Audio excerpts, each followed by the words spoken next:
Hey everyone, welcome to another installment of Harry Potter Theory. In the last couple of videos, I've been covering some territory in Harry Potter folklore that a lot of you may have never heard.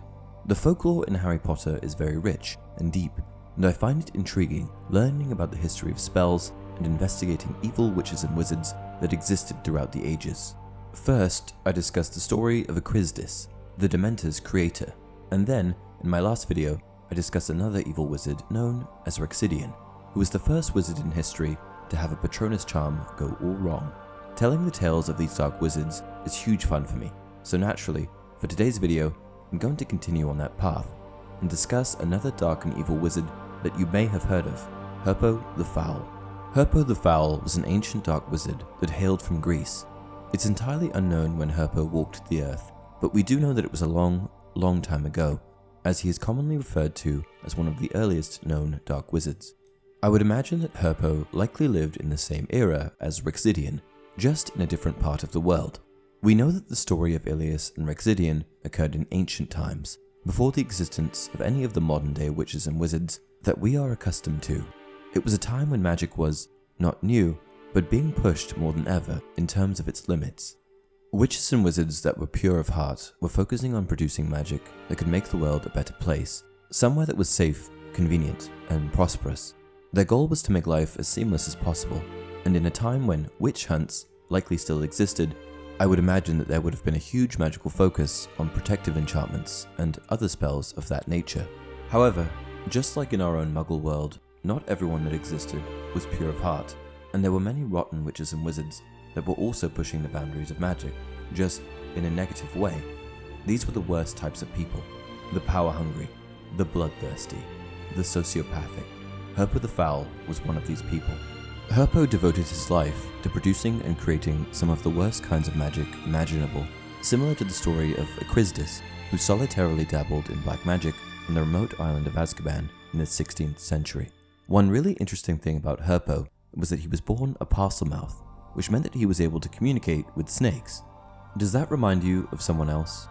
We know from the Harry Potter books and films that Voldemort was also a Parselmouth, and it's been widely accepted that Voldemort was a Parselmouth because he was a descendant of Salazar Slytherin.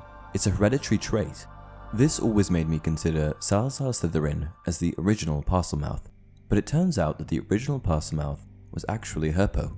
What this tells me is that Herpo may have been the distant ancestor of Salazar Slytherin, which really makes a lot of sense, particularly as a lot of the forms of magic that Herpo produced seems to mesh well with people like Voldemort and Salazar.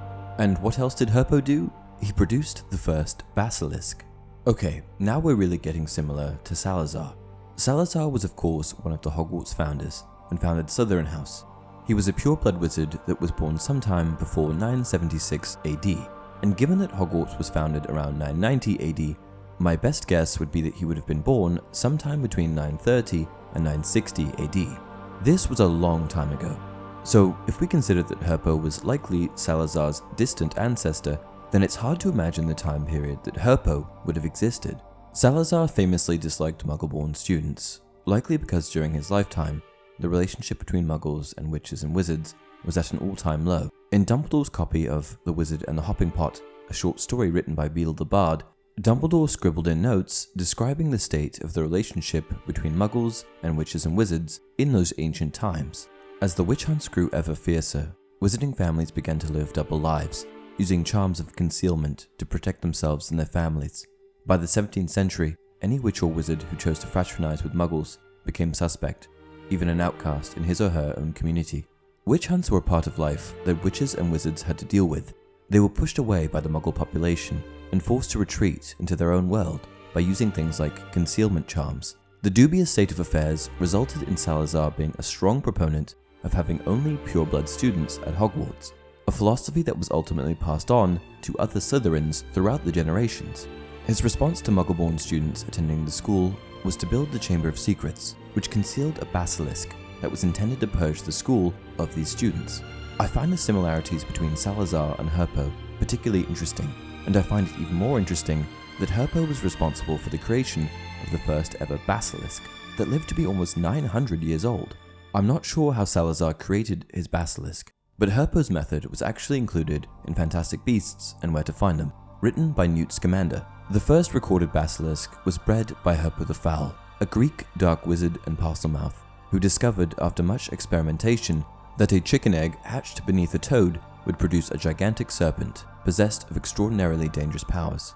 But basilisk creation is not where Herpo stopped. For years, he continually pushed the boundaries of magic, and ultimately became the first wizard ever to produce one of the darkest forms of magic achievable, a Horcrux. A Horcrux is an object in which a dark witch or wizard has imbued part of their soul. The ultimate purpose of creating a Horcrux is to achieve immortality. However, the truly sinister component of creating a Horcrux is that in order to produce one, you must murder someone. We know too well the story of Voldemort, whose main objective in life was to achieve immortality, ultimately creating 7 Horcruxes in his pursuit of this dark path. Voldemort's first Horcrux was Marvolo Gaunt's ring, which was produced after Voldemort murdered his own father, Tom Riddle Sr., in 1943. His second Horcrux was the Diary of Tom Riddle, which was created after Voldemort murdered Moaning Myrtle in 1943. His third Horcrux was Helga Hufflepuff's cup, which was created after the death of Hepzibah Smith sometime after 1946. His fourth Horcrux was Salazar Slytherin's locket, which was created after Voldemort murdered a Muggle tramp. His fifth Horcrux was Rowena Ravenclaw's diadem, which was produced after Voldemort killed an Albanian peasant sometime after 1946. His sixth Horcrux was Harry Potter, who became a Horcrux after Voldemort's failed murder attempt, and his seventh and final Horcrux was Nagini, who became a Horcrux after the death of Bertha Jorkins. Voldemort is commonly associated with Horcruxes, as he was successfully able to produce so many. But what a lot of people don't realize is that Herpo the Foul did it first, and although he only created one, I can't imagine what it must have taken to be the first in history to figure out how to do it. Over the course of history, J.K. Rowling has said herself that many witches and wizards had tried to create one, but none succeeded or survived. Wizards have been looking for ways to do exactly what Voldemort did for years, and some of the ways they would have tried would have killed them. So I imagine it, well, they're huge parallels. Splitting the atom would be a very good parallel in our world. I do imagine that other people are going to have tried. I think it would be naive not to think that people have been trying for a long time, and thought they succeeded and hadn't, or else maimed themselves or killed themselves in the attempt. It's such a dangerous thing to do. Creating a Horcrux was such a sinister process that even a book known as Magique Most Evil, a book providing detailed and advanced insights into the dark arts, would not provide the reader with any information on it. Of the Horcrux, wickedest of magical inventions, we shall not speak nor give direction. In fact, only one book did, and that book is known as Secrets of the Darkest Art, as revealed by Hermione in The Deathly Hallows. This is the one that gives explicit instructions on how to make a Horcrux. Secrets of the Darkest Art. It's a horrible book, really awful, full of evil magic. Herpo the Foul is perhaps one of the darkest wizards to have ever lived. He was a truly twisted practitioner of dark magic, and I certainly understand how he got his name.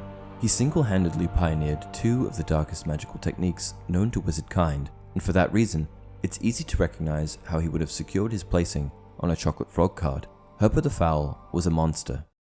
And that's it for this video. If you enjoy the content, please like the video and subscribe to support the channel. Until next time, you're a wizard, Harry.